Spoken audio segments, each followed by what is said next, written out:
ባለውበት በካናዳውና አካባቢው ላይ ቆንጆ ውሎ ላሳያችሁ ተዘጋጅቻለሁ።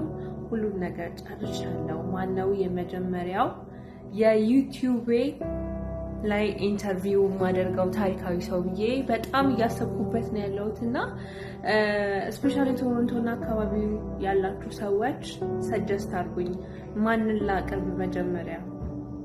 በእርግጠኝነት አገኛቸዋለሁ ብዬ አስባለሁ። ታዋቂ ሰዎች፣ አርቲስቶች፣ የጤና ባለሙያዎች፣ ፓይለቶችም ይሁኑ ብቻ ኢትዮጵያውያንና ኤርትራውያን ሆነው ታሪክ አላቸው ብላችሁ የምታስቡ አስተማሪ ፕሮግራም ትሰሪያለሽ ብላችሁ ለምታስቡኝ ሰዎች ሰጀስት እንድታደርጉኝ ከወዲሁ ጥሪ ያቀርባለሁ።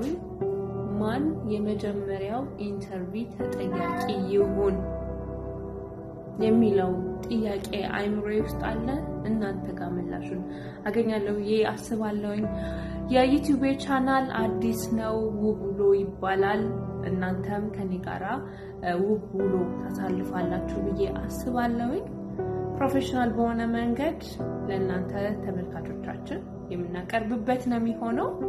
ልጆች አዋቂዎች የሚመለከቱት ፕሮግራም፣ ለጆሮ የሚጥም ፕሮግራም እናቀርባለን። ሌሎች ፖድካስቶችም እያዘጋጀን ነው የሚገኘው። እዛ ፖድካስት ላይ መሳተፍ የምትፈልጉ ሰዎች ዲኤም አድርጉልኝ።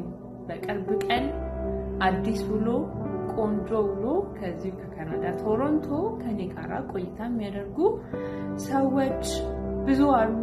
ከነሱ መካከል ግን የመጀመሪያውን እናንተ እንድትመርጡልኝ ከወዲሁ ጋብዛችኋለሁ። መልካም ጊዜ ይሆንላችሁ። ለውብ ውሎ ከእናንተ ጋር ለማደርገው ቸርስ ብያለሁ። ውሃይን ብድግ አድርጌያለሁ። እናንተ የምትጠጡትን ጠጡ። ቸርስ